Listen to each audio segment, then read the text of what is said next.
Hi, I'm Brian Riggs. This is Nina Casella, Margot McKay, and Linda Woody, and we're reviewing Open Community by Lindy Dreyer and Maddie Grant.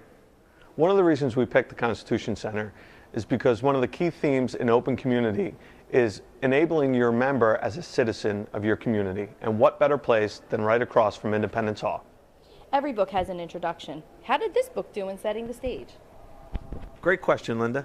I thought the introduction to Open Community was clear and concise. It really let the reader know what was ahead. And most importantly, it introduced three key notions that I really enjoyed. The first was the notion of clarity over control. The second was this messy ecosystem. And the third, that organizations can't develop relationships. People can. So let's dive into the book. What are some key components that organizations can get excited about? Well, I think Chapter 1 had a few key components that I really enjoyed. Number one was this notion of drop-in volunteerism. It's all about empowering your members to be a part of the organization. The second was this notion of challenging past hierarchical models. This top-down approach may or may not be working anymore, and this book really challenges you to think differently about your organization. And finally, there's a real good piece to Chapter 1 about listening. And more importantly, it provides organizations a nice checklist to learn how to develop listening skills. So Chapter 2 is all about developing your social organization. Can you talk about 2 or 3 key points in Chapter 2? Sure.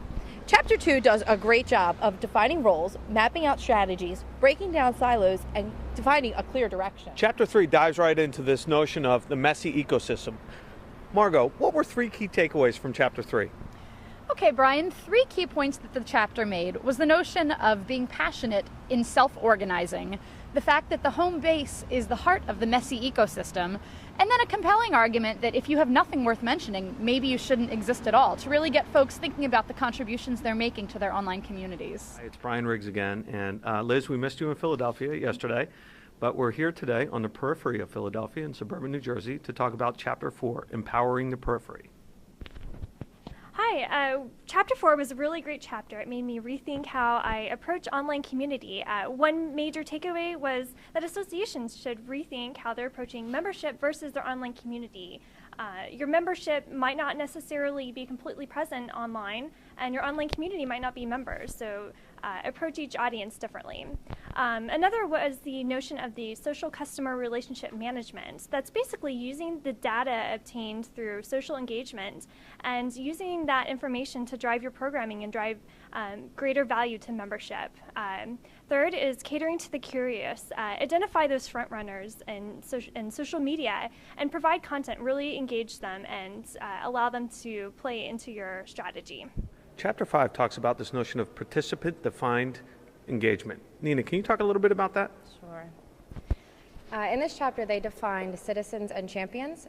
Citizens are people who participate in the organization by going to the annual conference, they create content, but champions really feel invested in the community, so they were talking about ways to make a citizen a champion. They were also talking about the importance of face-to-face interaction. They said that you can really introduce yourself online and interact online, but it's not sealed until you have that face-to-face interaction. So you need to use your social tools to organize happy hours or regularly scheduled small networking groups. Lastly, they talked about the fact that silence is deadly. If someone who is new to the community posts online and they don't get a response, they're less likely to post again.